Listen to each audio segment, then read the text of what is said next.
Hey guys, this is just going to be a quick update or review rather on the New Balance shoes that I've owned over the years. So you would have seen this New Balance shoe before on my previous video on the 577s.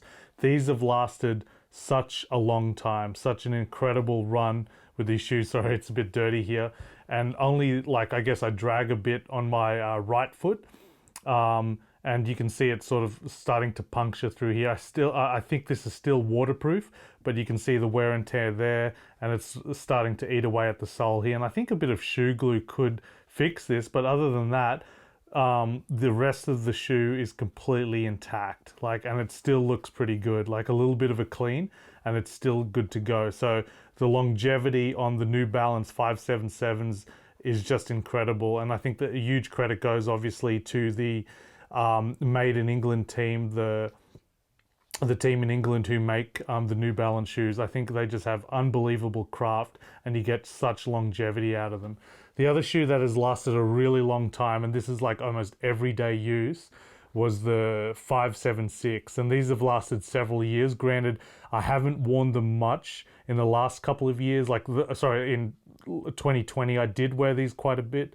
But really these have just been a backup shoe, and most of the shoe is intact. It's still really intact, just like the 577s I just showed you, but the bottom is definitely being eaten away, and this is just about to be punctured through. I'm still going to wear this till to the bitter end, so I'm still going to use this as my walking shoe, but yeah, it's definitely about to hit the end just with the base of the shoe. But other than that, it is intact, and I've had a very good run with this. The other one is the 15 what is it, the 1509s or something? Yeah, 1500.9. These shoes have been absolutely fantastic as well. They don't have as much longevity as the 576s. The 576s I still count as the most durable shoe, the one that lasts the longest. These ones here tend to puncture around here, and I did have some varnish spill on that, unfortunately, and it punctured here. But the rest of the shoe, and it is coming through at the bottom, but the rest of the shoe is pretty intact. Again, I'm just going to run these till the end, and these were everyday use as well. These are so dirty as well. I need to wash these, but I'm still going to wear them. They're almost going to be like sandals now because there's just a big hole ripped through there, but absolutely fantastic. These were worn to the bitter end, these ones, the 1500.9. These were run to the very, very end. I wore them every day. These were everyday shoes.